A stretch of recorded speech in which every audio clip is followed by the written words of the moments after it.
I'm an extrovert, but I still find it difficult to connect to people who I just recently met. Oh, that's new to me. No, it's true. No.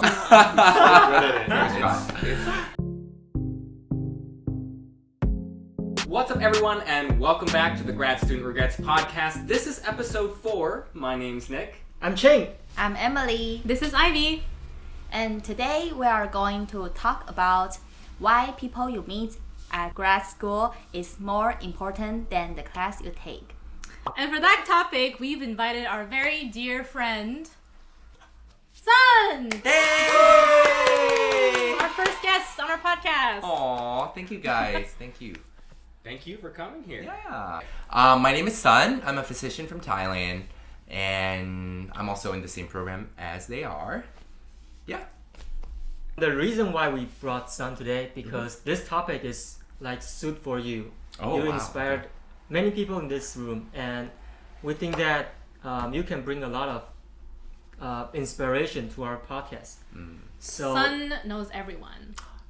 Not really. Ivy, you know everyone. No. Sun is one of the most popular people in our program. So that's why he's a perfect person to talk about our topic Aw, today. thank you guys. Okay, so first of all, Sun, tell Okay. us a little bit about why you're here doing grad school and what brought you here. Oh, okay. So I was practicing back home for like 4 years, and I was doing research on public health in Atlanta, and that's why I want to pursue my public health career. I guess that's why I'm here. Originally, that's the reason. But then, yeah, when I came over, I found so many other reasons. Yeah, it wasn't. For example? Well, it's so your topic. It wasn't really about classes. We actually don't learn from the lectures or the curriculum. We actually learn from the classmates, the cohort, or the professors. Yeah. Has there been anyone that you met that really changed your perspective on either your career or your life in general? That's a really good question.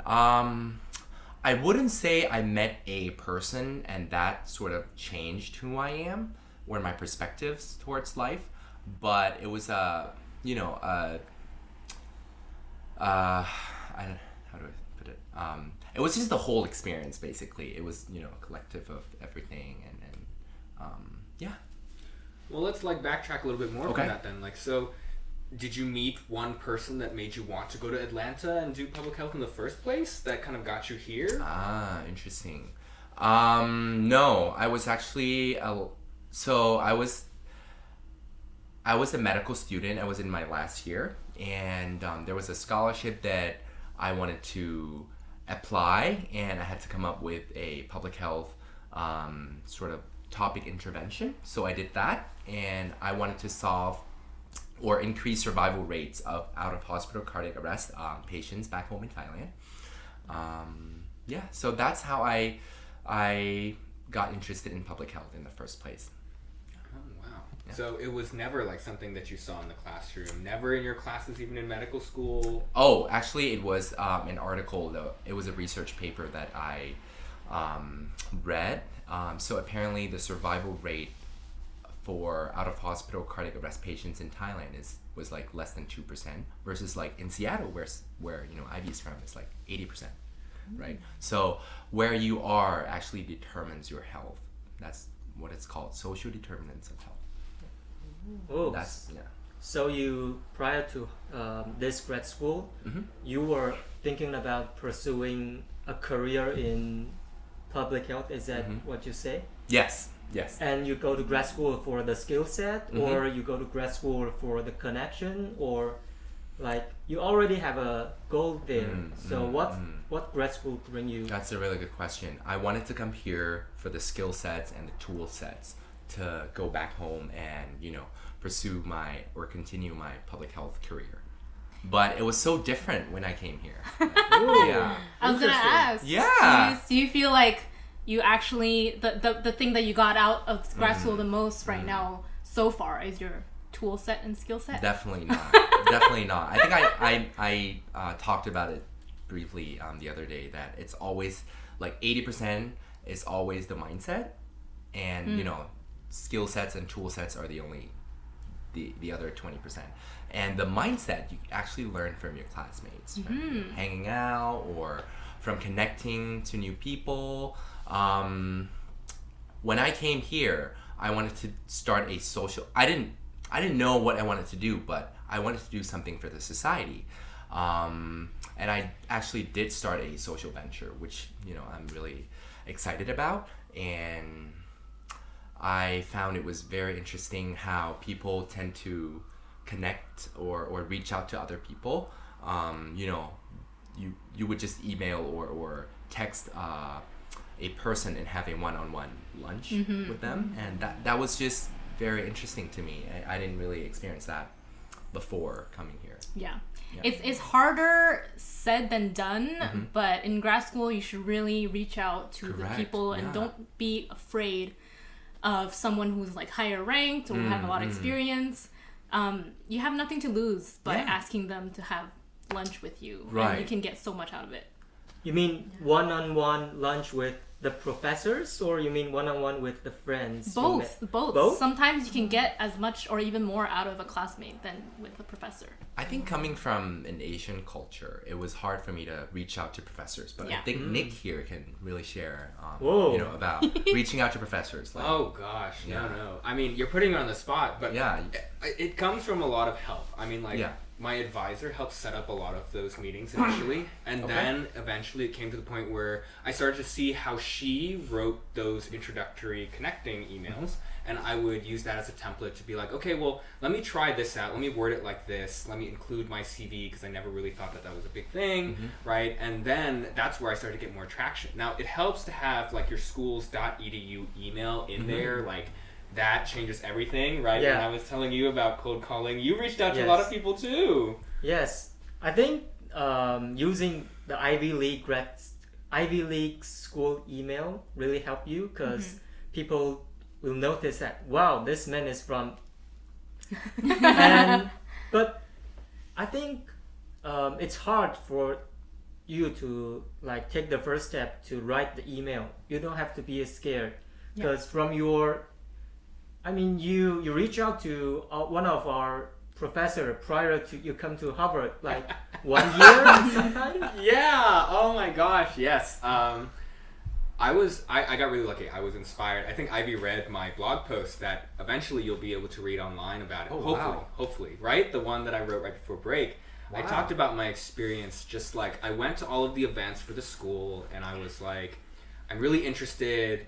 I asked a really stupid question on mic and cam on Zoom, and I was just very inspired by the way that she responded to my question, even though it was very poorly worded. So I appreciated her really saving me. And then when I came back, I emailed her about a month later. This was all around the holidays. And it was just such a great experience, because she emailed back. She was like, I'm really looking forward to reading your application. I saw that you started it. I hope that we'll be able to meet next year. And who knew that a year would pass and I would actually be meeting with her in person quite frequently now. So she's an exceptionally nice person, right? But in our orientation, we had a professor talk to us about some tips to cold email someone. You guys remember that? So she is a really big name in decision sciences.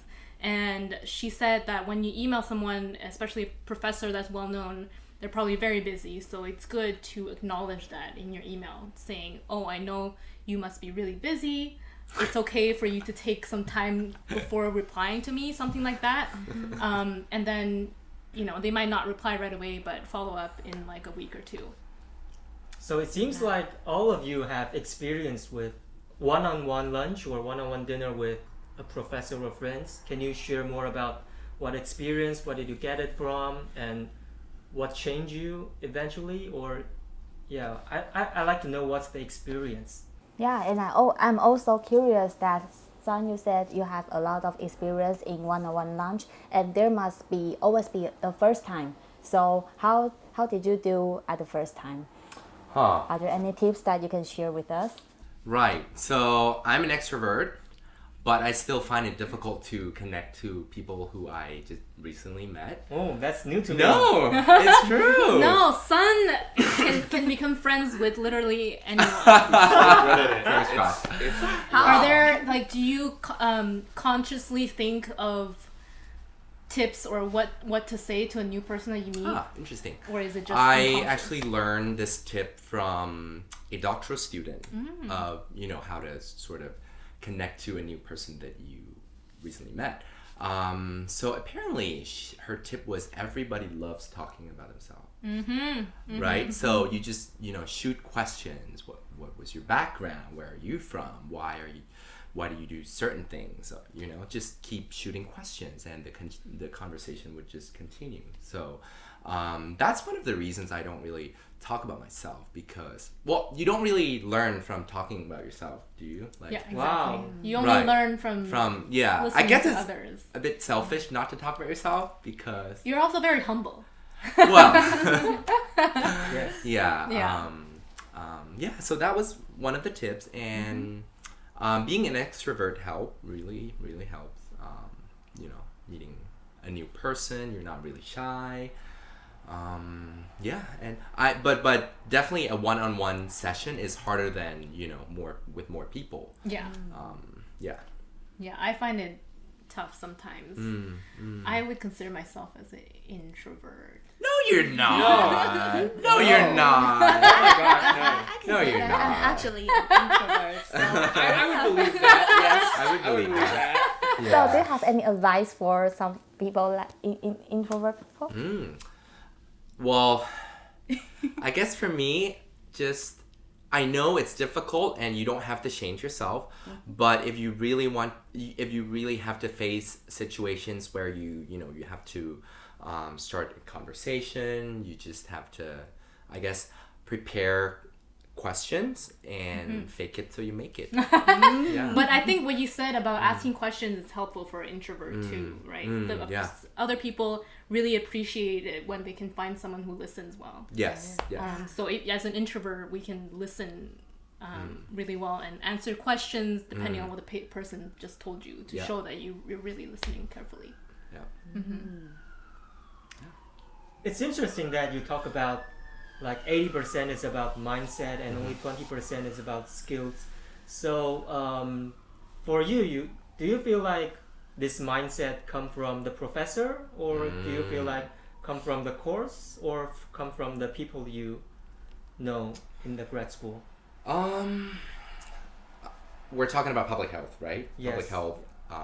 Anything. Anything. From your experience. So from my experience, I guess it's really hard to develop certain mindset skills with certain topics, but it's just it's learning by doing. It's meeting up with different people, but it's definitely not from just taking classes, like solely taking classes. It's definitely like talking to you guys or people from our class. It really helps. It also helps that you're so open to talking to people from the other classes. Because, I don't know, you three don't know, but, today he was telling me how, I have this opportunity for my practicum to pass on.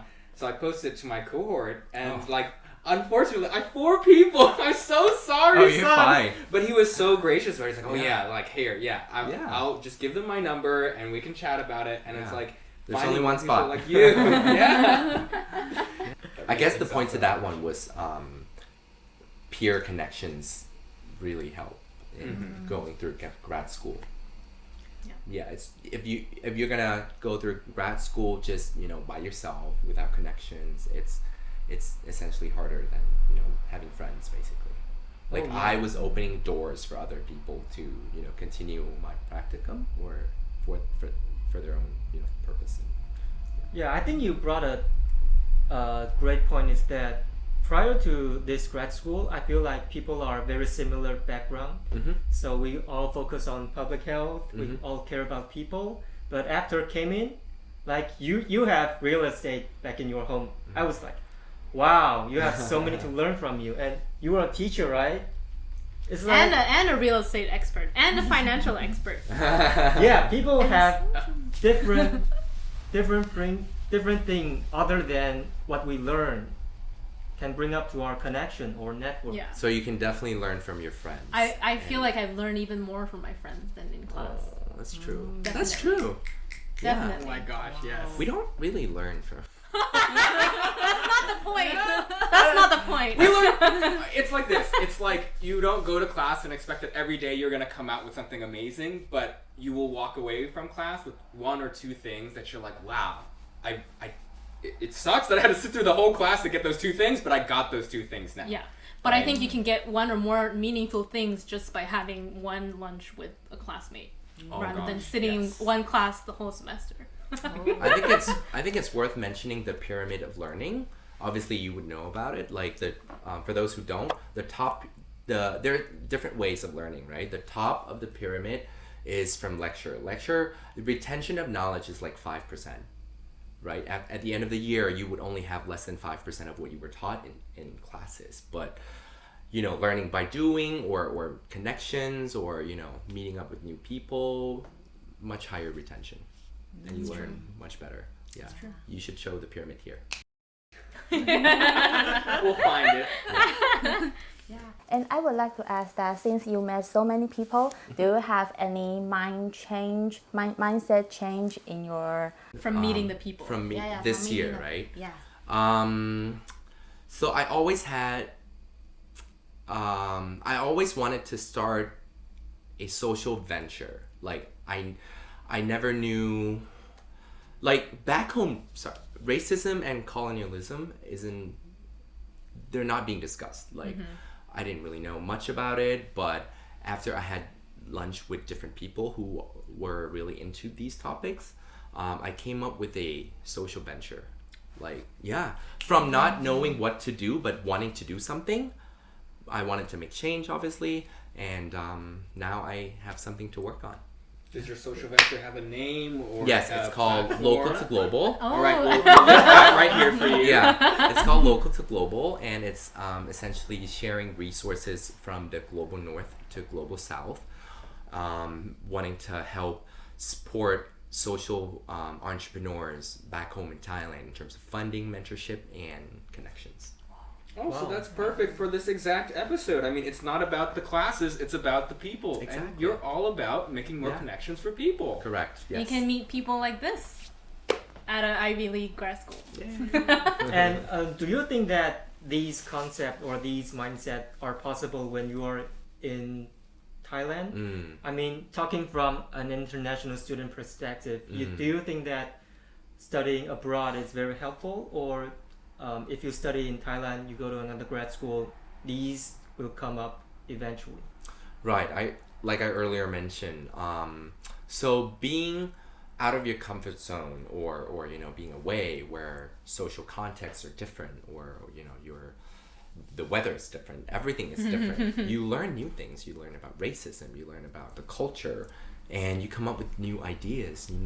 The way people do business here in the United States is different from anywhere else as well. And it's all different. So I would say that I learned a lot, and having spent a couple of years in the United States before this year, it just opened up my world, and I became more mature. Yeah. So I guess we're about running out of time for this episode, and I guess you know the name of the title. Okay. It's Grad Student Regrets. So would you say you have any regrets coming to grad school now? Oh no. So many, right? Yeah, I guess. Yeah, I have several. I guess. I wish I could be more productive, and I reach out to professors, just like what you did, I guess. Because in Asia, like it's the gap between student and professors are so huge, right? Yeah. Like, yeah, they're like God, They're not versus the mentality is different. But I know. I think here, well, at least in some hospitals, I did several rotations here in the United States, and they were considered colleagues. Like medical students or residents are oftentimes are considered colleagues with their attending. Wow. Yeah. So What do just you think different. about Sun's comments from an Asian culture? No, we can talk about that in a future episode. But I agree completely, right? Yeah. I agree completely, and we'll just to be determined on that. Yeah. Any other regrets? I guess I wanted to be more productive and like, you know, I wanted to leverage the power of being here and being an Ivy League student. I do want to leverage that more because a lot of people probably don't notice this, but being here in this city, it doesn't mean anything if you go here. But being elsewhere, you know, like other countries or even another state, it means a lot. Like, you know, there's a lot of stigma, there's a lot of expectations. Could be bad or good. Could be bad or good, yeah. But leverage it in a good way. Yeah.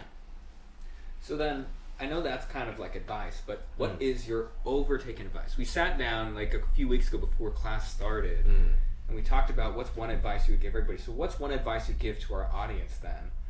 Do you want that particular one or? Any. Oh, any. Has it evolved since then? Do you have better advice now? Okay. So my advice to graduate students out there, grades don't matter. For most people. This is the second time you've heard it already. For most people. And don't overload. You don't actually learn from taking classes. You know, connect more. Leverage the time of being graduate student. You know, you can make mistakes. It's different from the main difference from being out there versus being a student is, you know, this is a lab. You know, you can make mistakes. You can fail as many times as you want, and no one would ever blame you because you're a student. You're expected to make mistakes, right? So I guess those would be my advice. What's that face? I learned so much. Oh my god! I learned so much from this episode. Me too. Okay. Me too.